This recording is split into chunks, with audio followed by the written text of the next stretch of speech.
Chapter 24. Stanley was half asleep as he got in line for breakfast, but the sight of Mr. Sir awakened him.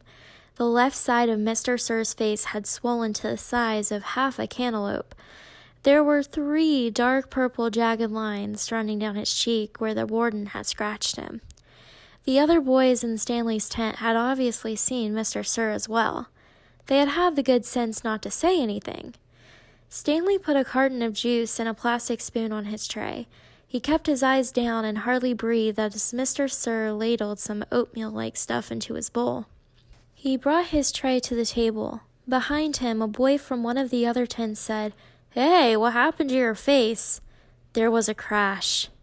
Stanley turned to see Mr. Sir holding the boy's head against the oatmeal pot. "Is something wrong with my face?" The boy tried to speak but couldn't. Mr. Sir had him by the throat.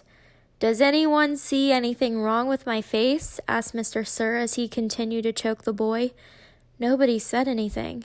Mr. Sir let the boy go. His head banged against the table as he fell to the ground. Mr. Sir stood over him and asked, "How does my face look to you now?" A gurgling sound came from the boy's mouth, and then he managed to gasp the word, "Fine." "I'm kind of handsome, don't you think?" "Yes, Mr. Sir."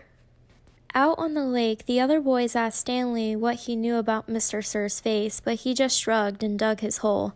If he didn't talk about it, maybe it would go away. He worked as hard and as fast as he could, not trying to pace himself. He just wanted to get off the lake and away from Mr. Sir as soon as possible. Besides, he knew he'd get a break. "Whenever you're ready, just let me know," Zero had said. The first time the water truck came, it was driven by Mr. Pendanski. The second time, Mr. Sir was driving. No one said anything except, "Thank you, Mr. Sir," as he filled each canteen.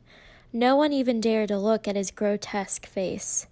As Stanley waited, he ran his tongue over the roof of his mouth and inside his cheeks. His mouth was as dry and as parched as the lake. The bright sun reflected off the side mirror of the truck, and Stanley had to shield his eyes with his hand. "Thank you, Mr. Sir," said Magnet as he took his canteen from him. "You thirsty, caveman?" Mr. Sir asked. "Yes, Mr. Sir," Stanley said, handing his canteen to him.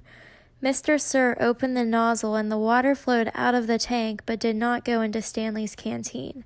Instead, he held the canteen right next to the stream of water. Stanley watched the water splatter on the dirt where it was quickly absorbed by the thirsty ground. Mr. Sir let the water run for about 30 seconds, then stopped. "You want more?" he asked. Stanley didn't say anything. Mr. Sir turned the water back on, and again Stanley watched it pour onto the dirt. "There, that should be plenty." He handed Stanley his empty canteen. Stanley stared at the dark spot on the ground, which quickly shrank before his eyes. "Thank you, Mr. Sir," he said.